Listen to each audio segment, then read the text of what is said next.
పిచ్చోళ్ళం కాదు, బిచ్చపోళ్ళం కాదు. ప్రభుత్వానికి ఆల్రెడీ అల్టిమేటం దాఖలు చేసినాం. అది వినకుండా స్థానిక సంస్థల ఎన్నికలలో ఏదైతే సర్పంచ్ ఎన్నికలలో 17% రిజర్వేషన్ ఇవ్వడం వల్ల సాయిశ్వరాచారి గారు మనస్తాపానికి గురై ఆత్మహత్య చేసుకోవడం జరిగింది. ఇది ముమ్మాటికి కాంగ్రెస్ బీజేపీ రాజకీయ హత్య. వాళ్ళు జరుపుతున్న రాజకీయ క్రీడలో భాగంగానే అసూలు బాసిండు ఒక బీసీ బిడ్డ. బీసీలకు అధికారంలోకి రాగానే 42% 6 నెలల్లో ఇస్తా అని చెప్పిండు. చదువుల, ఉద్యోగంలా, వ్యాపారాల్లో, కాంట్రాక్టులల్లో కూడా బీసీ బిడ్డలకు 42% రిజర్వేషన్ ఇవ్వాల్సిందే. రేపోతే రేవంత్ రెడ్డి చేస్తాడా బీసీలకు 42% రిజర్వేషన్ ఇస్తాడా అన్నది ఆయన తెలుసుకోవాలి. ఇంకెన్ని రోజులు బీసీలను మోసం చేస్తారు, ఇంకెన్ని రోజులు దగా చేస్తారు, ఇంకెన్ని రోజులు కుట్రలు చేస్తారు బీసీల మీద. అక్కడ నల్లగొండలేమో ఆ సర్పంచ్ అభ్యర్థి మీద ఉచ్చదాగిస్తారు, ఇక్కడేమో బీసీ బిడ్డల చావులకు కారణమవుతారు. ఏం చేద్దాం అనుకుంటున్నారు? మాది బీసీ ప్రభుత్వము, మహేష్ గౌడ్ అంటారు కదా రేవంత్ గౌడ్ అయిండు అనేసి. రేవంత్ గౌడు, రేవంత్ మాదిగా, రేవంత్ మాలాయి కూడా మరి ఎందుకు మా బీసీలను ఇట్లా చావడానికి కారకుడు అవుతున్నాడు రేవంత్ రెడ్డి? ఇప్పటికైనా కండ్లు తెరిచి మొద్దు నిద్ర లేచి మోడీ దగ్గరికి అఖిల పక్షాన్ని తీసుకుపోతావా, లేకపోతే మోడీ ఇంటి ముందట నీ 8 మంది ఎంపీలు, బీజేపీ 8 మంది ఎంపీలు నిరాహార దీక్ష చేస్తారా మాకు తెలియదు. బీసీలకు 42% రిజర్వేషన్ ఇవ్వాల్సిందే. అధికార పార్టీ నుంచి ఇప్పటి వరకు ఏమైనా హామీలు వచ్చాయా? అంటే ఈశ్వరాచారికి రాలేదు. అధికార పార్టీలో ఉన్న సీఎం కులుకుతండు తప్ప కనీసానికి రాని కూడా రాలేదు. ఆయనను ఇక్కడ వాళ్ళ భార్యను పరామర్శించడానికి కూడా రాలేదు. పాపం చిన్న చిన్న పిల్లలు, వాళ్ళను చదివియాలి, వాళ్ళకు ఇల్లు లేదంట, ఇల్లు కట్టియాలి, ఆర్థికంగా వాళ్ళను బలోపేతం చేయాలి.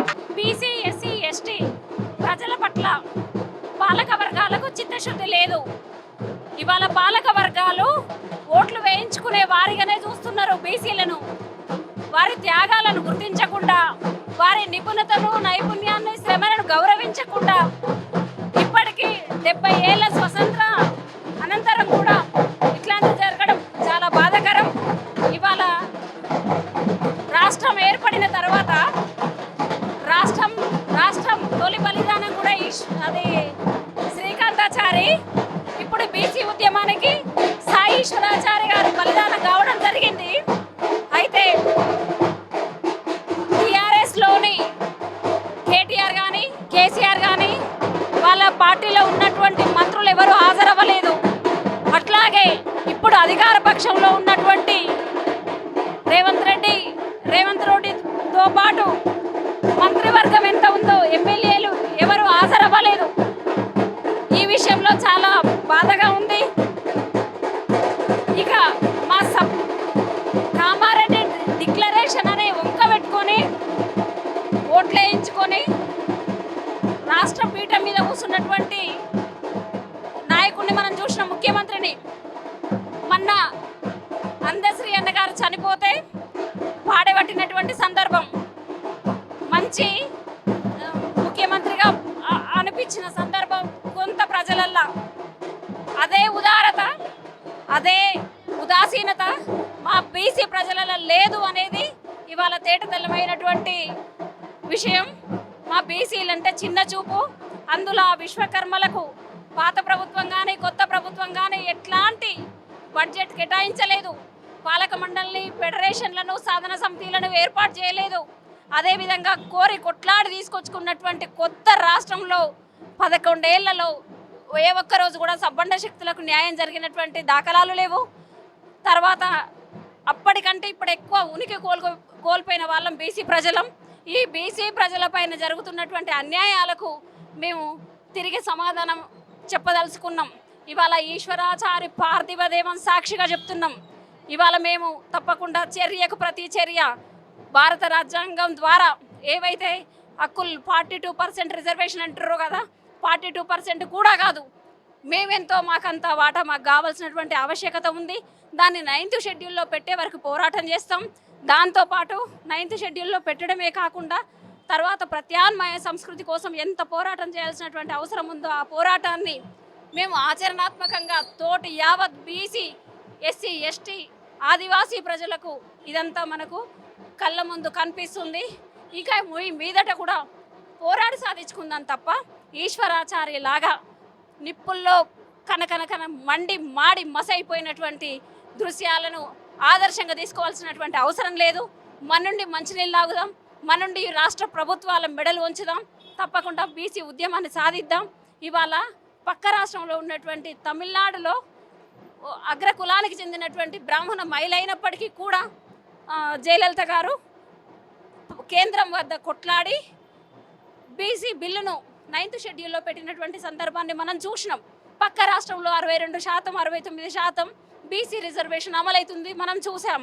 కానీ ఈ రాష్ట్ర దౌర్భాగ్యం ఏంటో, అన్ని విషయాలలో సమైక్య ఆంధ్రాలో ఉన్నటువంటి విగ్రహాలు తీసుకొచ్చి మళ్ళీ ప్రత్యేక తెలంగాణలో ఏర్పాటు చేయడం, కొన్ని విగ్రహాలు రోషే విగ్రహం కానీ, ఈరోజు బాలసుబ్రహ్మణ్య విగ్రహం కానీ, తర్వాత ఇంకా అదేంటి ఆపరేషన్ కగార్లతో మన ప్రజల్ని ఎవరు హిడ్మా లాంటి వాళ్ళని కూడా, హిడ్మా ఏం సంపాదించుకోలేదు, ఆస్తుపాస్తులు ఏం సంపాదించుకోలేదు, అడవిని కాపాడడానికి ఈరోజు మార్బడి వ్యవస్థ హైదరాబాద్లో విస్తరించింది.